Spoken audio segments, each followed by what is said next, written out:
So some people suggested doing some, and you can tell I'm out of breath here because I've been at it for a little over an hour. This is at the end of class into a little bit of striking sparring. So some people ask me how to deliver power with punches, since the last one was just about conditioning. Okay, so now you're well conditioned, you got the form down. How do you get more power out of it? And lots of that's going to be with your footwork, with the impact step, falling step, trigger step, all of those things. This is stuff that Jack Dempsey talks about, and it's stuff that the old sword masters talk about. Is the body has only so many ways to generate power.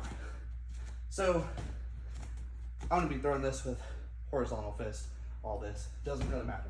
A little bit of your power, yes, comes from the elbow, the shoulder, and all these muscles here in your upper body. A little bit of your lat is engaging. You might be able to see that coming out here. That's adding a little bit to it, sure. But if I just do that and my legs are planted still, okay, sure, that would suck to get hit by. That's no fun. What I can add to it though is I can both push off on my back foot if I'm throwing with the left hand. You see that moves quite a bit more. I'm gonna do that. So that's just me bending that knee. That's part of why we say bend the knee a lot. And that lets me bring in the strongest muscles in the human body, the posterior chain.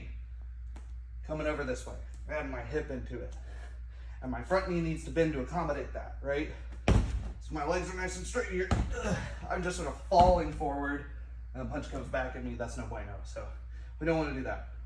I'll keep our knees nice and bent. And I'm leaving it there so you can see how the displacement is different versus.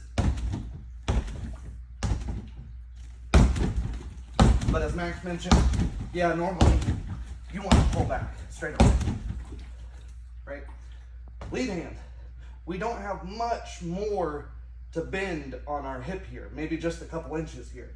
So that's great to start. That knee drops, so our knee starts here and then drops a little bit. Great. Notice I'm keeping my head down so that first thing the incoming fist meet is the strongest part of my head and not my nose or my chin. The other thing is, again, that impact step. And if I have a sword, it's the same thing. Meyer says, he who steps after striking deserves less joy in his art, which I think is very applicable to the kind of videos I've been making recently, but also a very funny statement.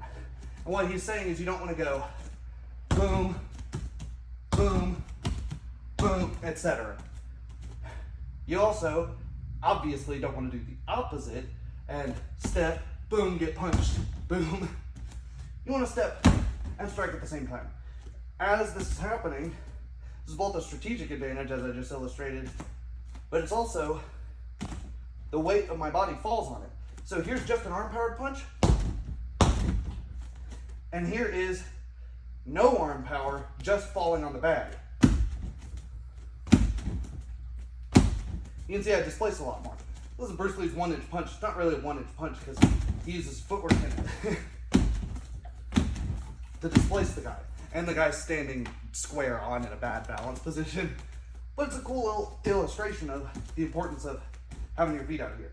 So I'm gonna come straight out, link everything together, knee drop, arm comes to full 90, you know, just as long as we're not here, almost full extension, and we're gonna step at the same time and see what that looks like.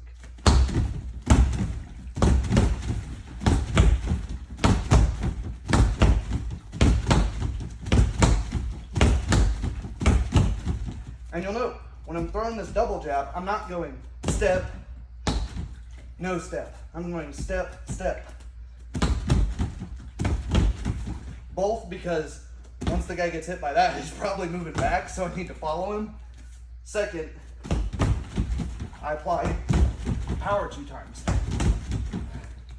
There's also a little bit of this that's the shoulder whirl, which is as I'm coming in, I'm winding that shoulder up. But you want to be careful about that, because if you do it too obvious, it becomes a telegraph. So then you want to get into telegraph the right to go left. 1, then switch step is more complicated. So 1, I load up this knee bends.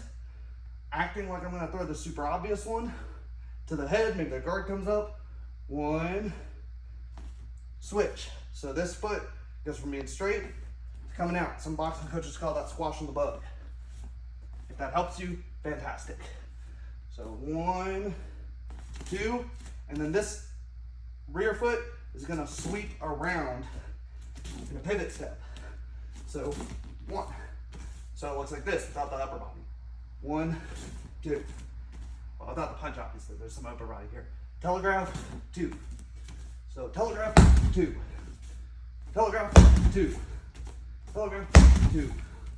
Telegraph, 2.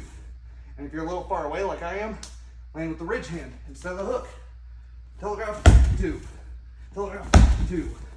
Telegraph, 2. Telegraph, land the knife hand, sure. Telegraph, 2. Telegraph, 2. Whatever suits you. Telegraph, 2, if we're doing kicks as well.